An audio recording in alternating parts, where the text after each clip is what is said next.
Okay, there we go. Well. Okay, so for this episode of Gay Time, I have my friend Regine. Hi. Regine, I would like to ask you, how did we meet? That is a good question. I swear, I have like the memory of a goldfish, but Me too. I'm trying to figure this out. I do remember what was it? Freshman year was it was, I think, yeah, you guys were living in 510. You were right above my apartment. Yeah. So I think vaguely, I remember meeting you from like all of the shenanigans that happened. Yeah. I don't know how formally we did, but I just remember, what was it?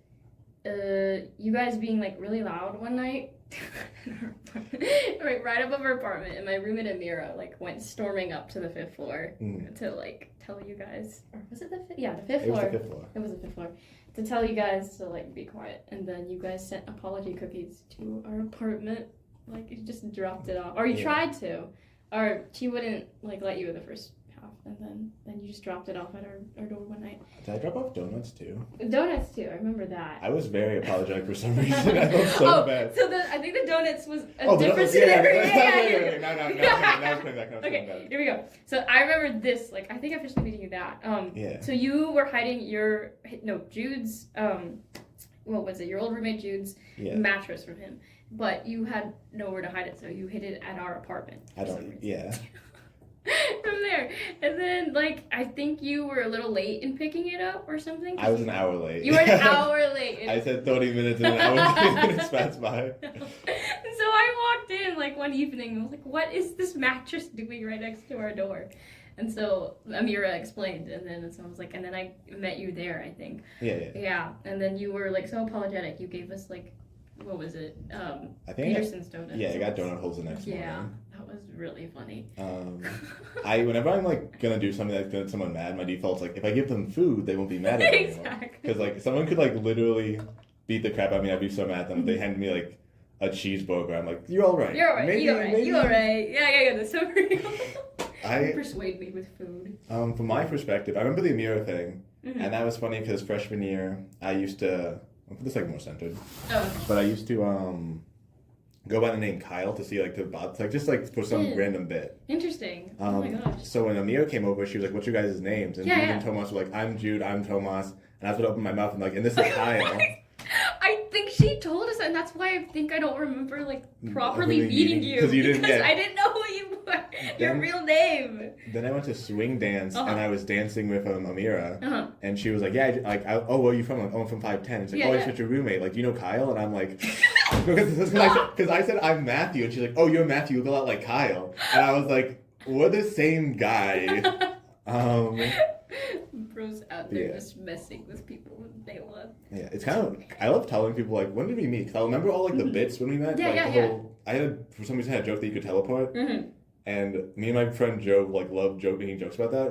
He drops me down the grate. Yes. If only someone could get down there somewhere. I remember the teleporting bit. That's when I properly figured out who you were. I like to call those points the trigger points. This is when we became friends, but when we actually met was this time. Yeah, for sure. So when we properly met, it was the whole teleporting bit, and I was how did that start? I just remember Joseph approaching me one day after mass, just Regine, I got a question for you.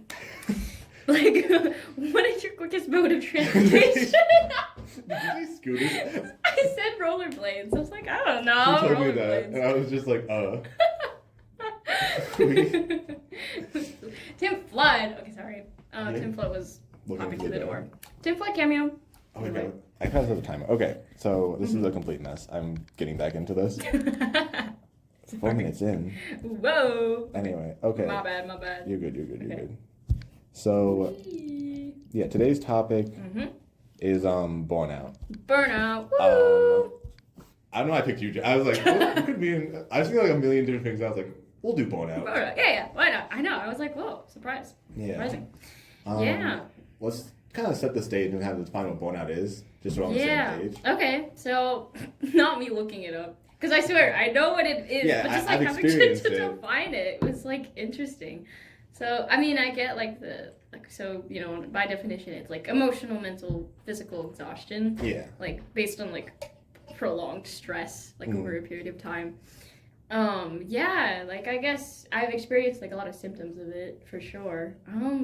And it's talked about a lot here. Just like especially in an art school, like where everyone's like creatively like they're constantly like in their creative zones. Yeah. And just like working at it. I don't know. So like do we just go into like I don't know. I kind of like anything that branches off about that. I'll tell you like I've experienced symptoms of it. Yeah. Like, I've never experienced burnout myself, but like I got the vibe. No way. Okay, I mean, go ahead. What was it? I think burnout's pretty much like how you explained it because that's like the textbook definition. Mm-hmm. I do think it's interesting the fact that it's just like I've done this so much, my body literally can't do it anymore. Yeah. Creative burnout's really funny because I've experienced it with like writing scripts or like doing something. And I'm like, okay, I've gotten to this point. I don't know where to go. Yeah. I'm just kind of like gonna like shut down for a little bit. That's so real. Okay. Oh god. Go ahead. Emotional burnout sucks because that's when you're just like, I don't want to do. Yeah, I don't want to talk to anyone. I don't want to do anything. I don't want to go live. Yeah. I think the one that's most like, Mm-hmm. I don't know, prevalent in my life is just like the creative burnout. Mm-hmm. Like, oh my gosh, I think it was funny. I think I was in denial for like a hot minute. Like when the burnout symptoms were like starting, it was like sophomore quarter, our first quarter as sophomores, and that was summer quarter, and everyone that's usually like. That's like hell week for most people here. It's like especially as like when we were just getting into it, like for our first summer quarter, and everyone was like dying. But I think I was doing okay for the most part. I was like running on pure adrenaline though. It was that great. Does not sound okay. No, keep going. It doesn't. But I was in the musical. I was juggling like other classes, and it was also summer. It was like my first like. Summer where there wasn't like a huge like break and like we're just like chomping at the bit, like grinding the entire time. And I think it was like finals week when my aunt and uncle had visited me like over over finals week and just like hung out with them, and they were asking like how are you doing, like I know it's so different, like the whole format of your school, like the quarter system, and you're doing stuff over the summer, like have you like experienced like any like I don't know, are you tired, exhausted? I was like, I don't know. I think I'm doing fine. I'm chilling. Everyone's saying they're dying, but I think I'm okay. And then bam, like fall quarter hits, and I think that was when like it was such a delayed response to burnout. But like the minute fall quarter hit, everything came crashing and burning. Yeah, I know exactly what you mean. It was like okay. And especially because I was a business student for like my first year here. And so, not doing a lot of like creative like things in my, I don't know, my chosen field and study. So like, just putting that a bit on the back burner. But then when I joined the digital music program, was when like I was like, oh, I have to use like my brain creatively again.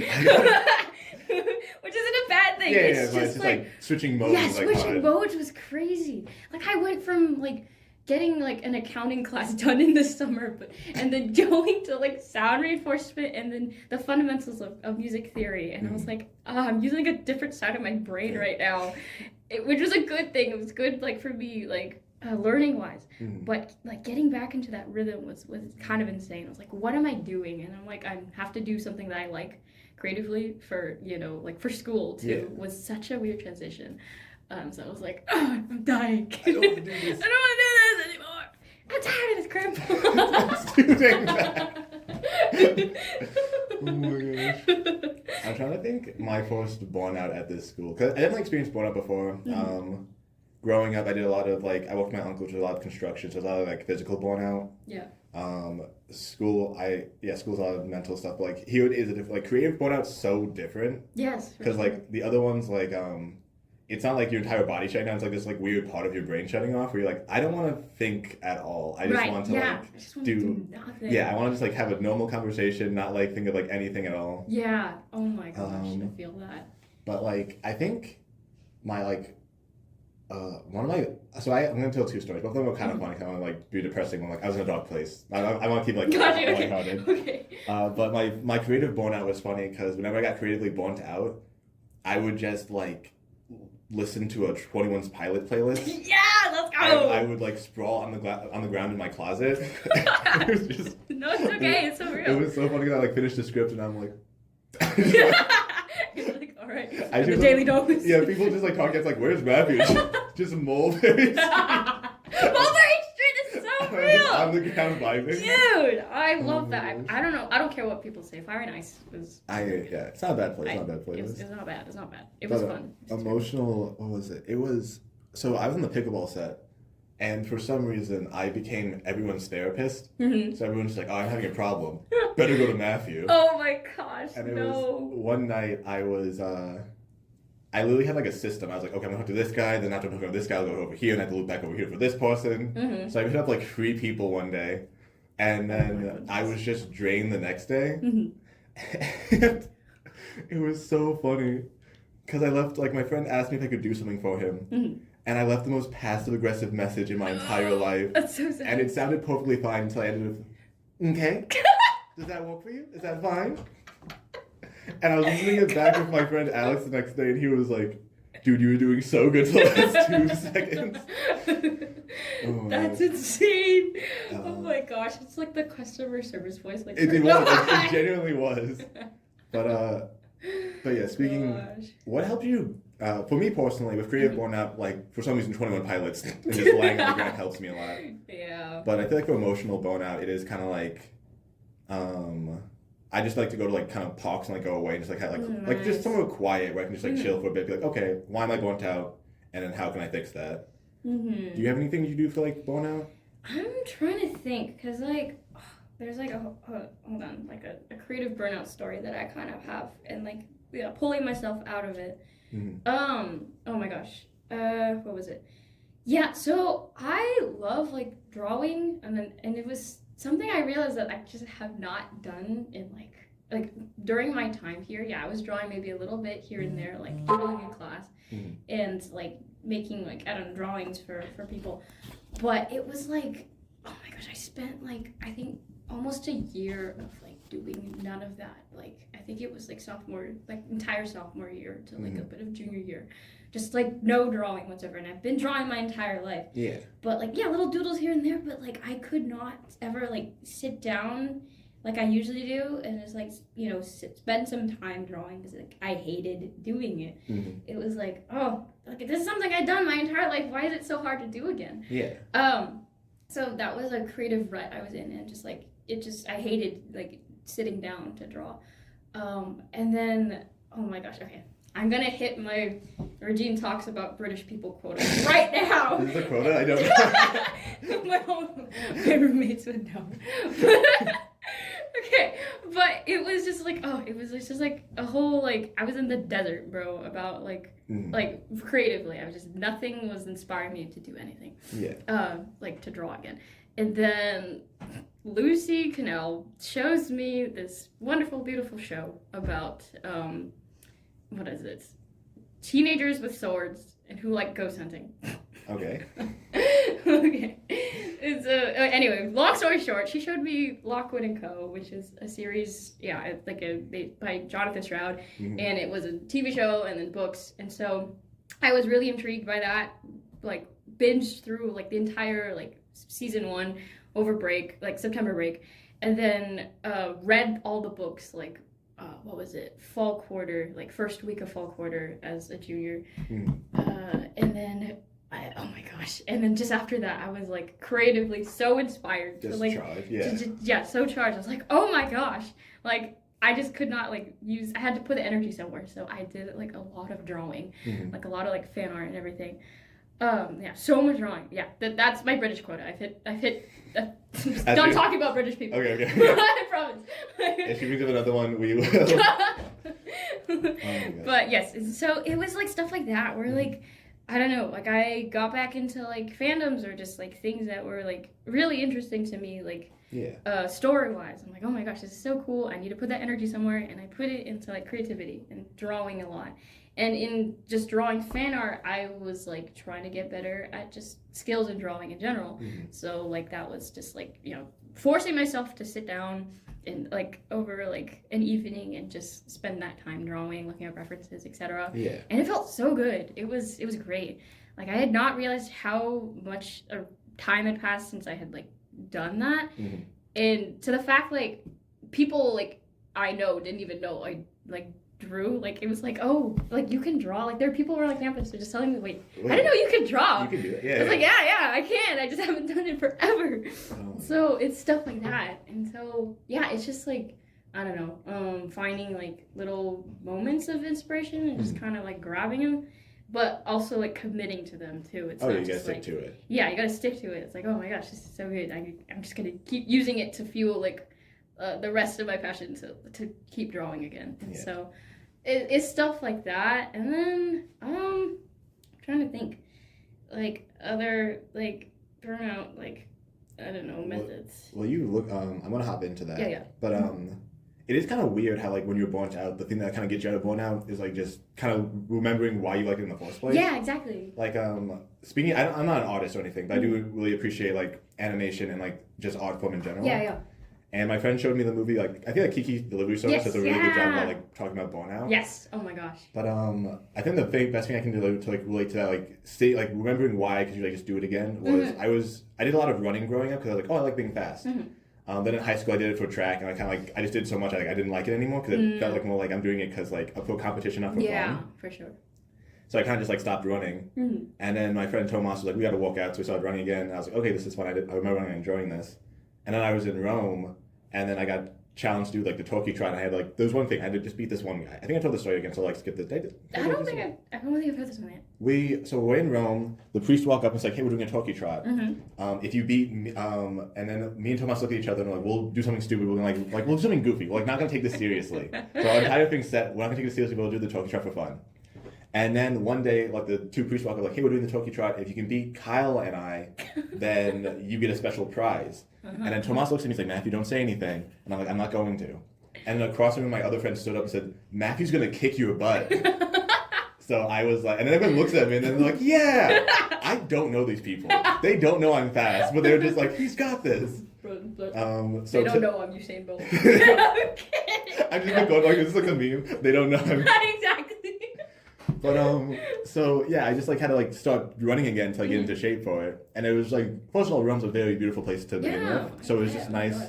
Just finding a nice park, running around, getting like my times down and stuff like that. Mm-hmm. The event rolls around and like I race the guy, and like I remember like, oh yeah, this is what I remember. This is why I like racing. Yeah. It's like it's not because I'm not doing this to, like I'm doing this to win, but it's not like to win to go to state and all this stuff. It's not a competitive thing. It's doing this like because it's fun. Yeah, exactly. And I'm genuinely enjoying this. Mm-hmm.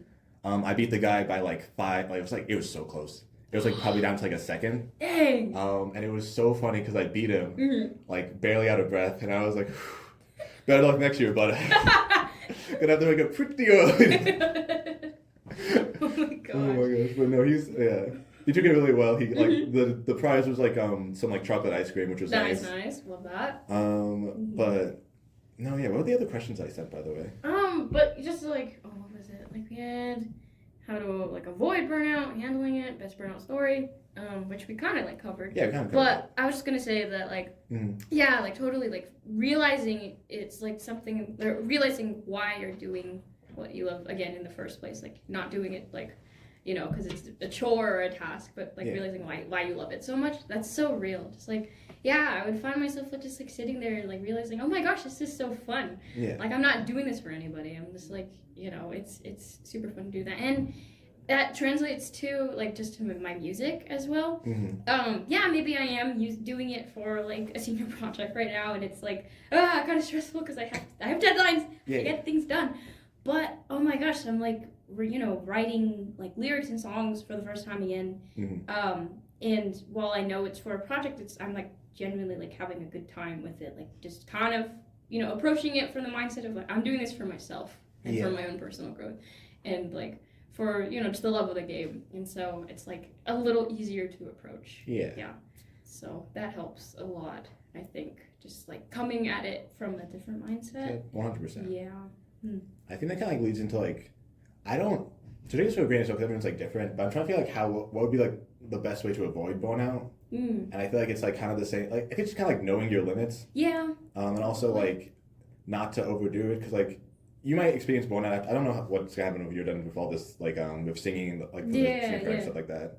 but it's kind of just like pacing yourself and like having like a reminder like, okay, this is why I'm doing this. Yeah, for sure. Because like you will eventually experience boredom, but you have to just like know like there's like why you're doing it. Exactly why you're doing it. And I've seen it's like observing people in this school, like, because I'm surrounded by a bunch of film kids as well, and like that's the biggest program here. But man, like some of them, they're just like really good at what they do. They're going through the grind, but like I can like sense that like burnout within them, or like that, I don't know, just like that cynicism, that negativity, like kind of just like, I think that mindset, like you have to like get yourself out of to like keep going.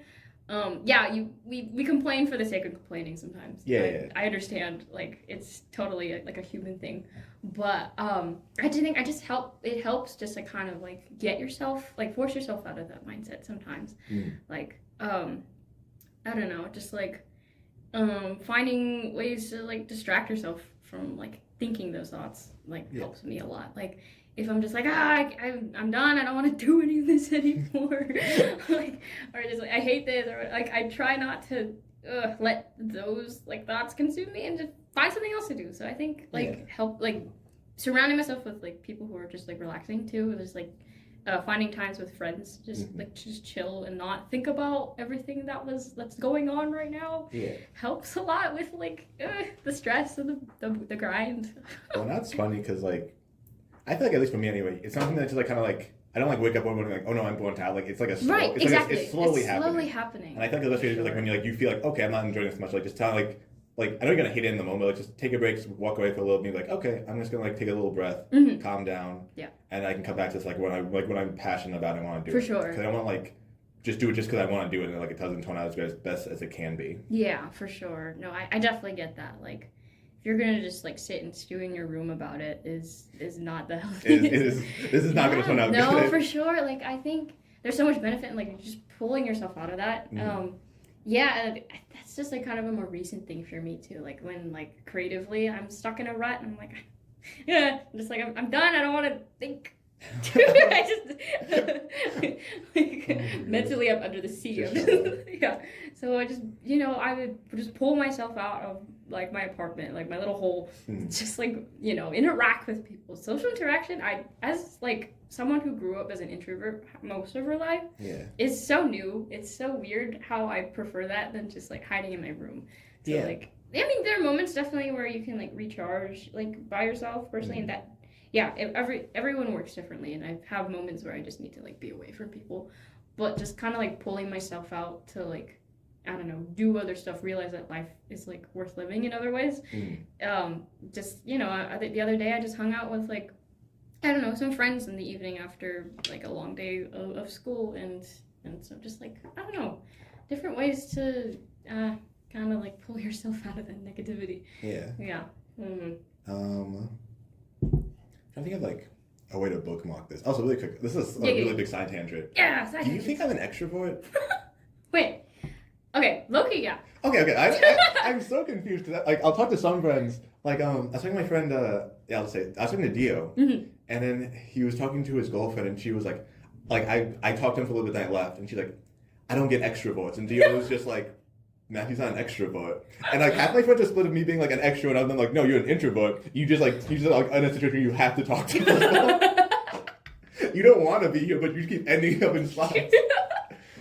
Okay, but actually, are you like? I don't know. Okay, so let's define the definition. So introvert, you get your energy from being by yourself, right? Yeah, most of like you're just like your social battery kind of runs, or you just get more energy from like downtime and doing things on your own. I think I'm gonna say I'm an introvert, but like I might like. I think I might be like a little bit of an introvert because like depending on people I'm hanging out with, I do get energy from them. Definitely depends. So what I tend to define myself as more now is like an ambivert, like the middle. We're just making a voice. Wait, no, this is an actual term, my friend. You don't know how many nights I've like spent doing this safari. Like, what am I? I love the concept of you experience burnout and you're like, am I an introvert or an extrovert? Just totally into your computer.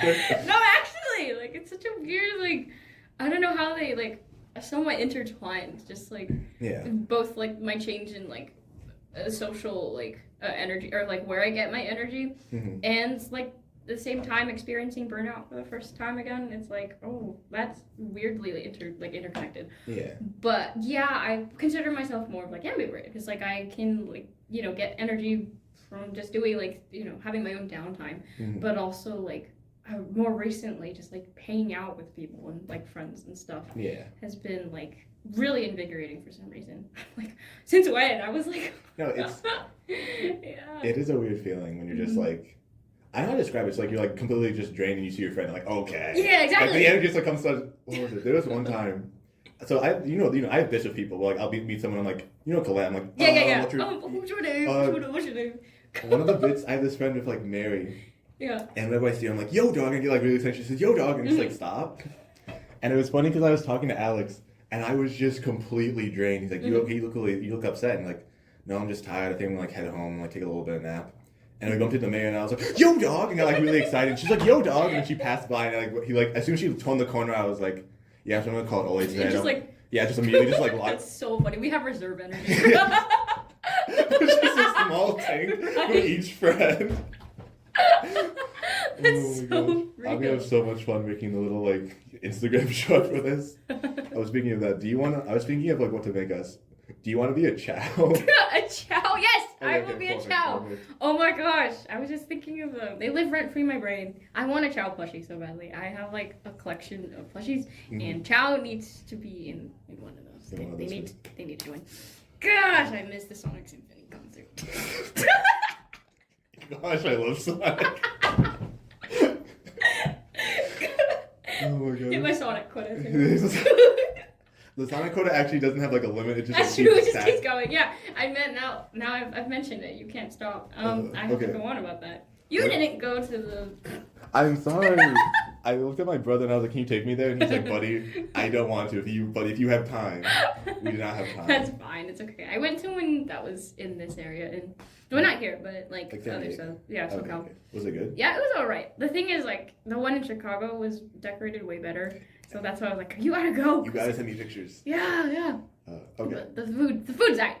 I'm there for the novelty. I'm there for the blooper himself. The reviews. This is gonna be so fun. It's gonna be like most Burnout, and it's just the ending 5 minutes just stop. Sonic the Hedgehog. Okay, let's bookmark the Burnout thing and then use the remaining time to go to. Yes. Okay. So Burnout happens. It's important to take care of yourself and like just kind of have resolve to like what you just like to experience new types of art and like experience new things. So remember like why you like the thing in the first place. Yes. And it's okay to like take breaks. You shouldn't like experience burnout and be like try pushing past it because like that kind of just makes it worse. I feel like the best thing you can do is just like take a little step back, realize that life is worth living and you have other things aside from the little projects and like grind that you're trying to get through. Yeah, stuff like that.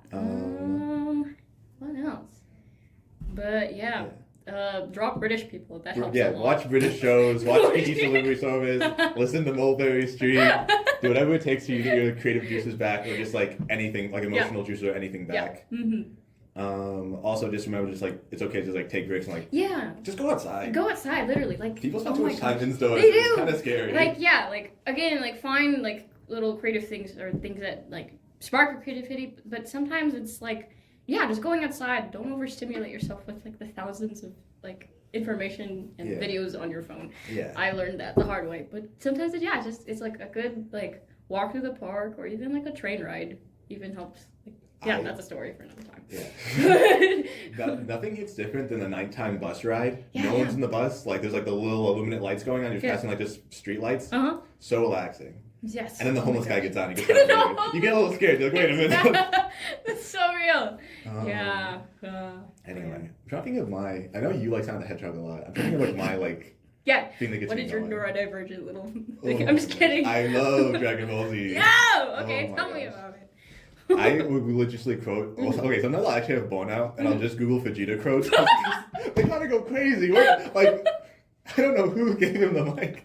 Who gave him the mic? But he does the most insane stuff and then loses a fight, and it's so funny. I still remember. Was that Vegeta? Like the one meme where he's like, he's crashed out. No, is that Goku? No, it is Vegeta. What? The one who's like he's in the crater or something, and he's like on the floor, like dead or something. Is that Vegeta? No, that's Yamcha. That's Yamcha. Oh, okay. My bad. Yeah, you're good. There is one it was over break, and I was just like by myself. No one was here, and I was like, I don't know. I was like kind of like socially like I wanted social interaction, but no one was there. Yeah.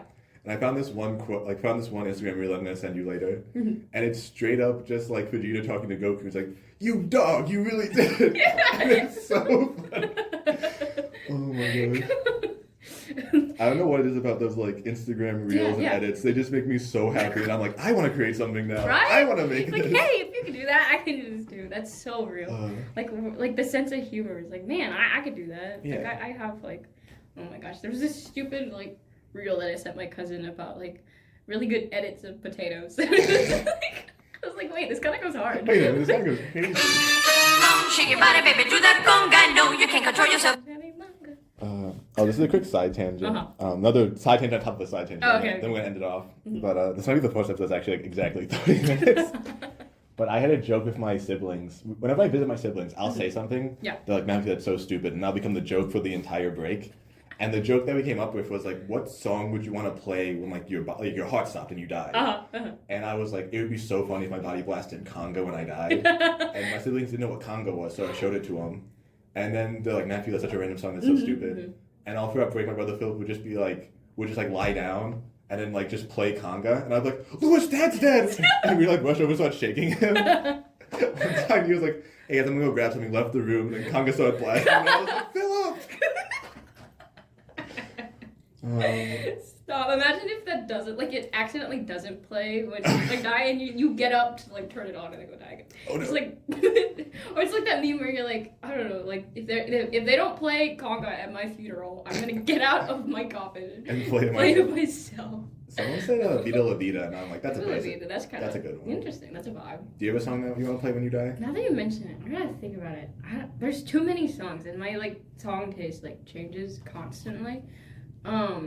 I'm trying to think what would be like kind of a vibe to play. I'm gonna be stupid, but go for like a Sonic song. It'd be really Just funny. Green Hill to, starts like, playing. I'm gonna miss you, Grandma.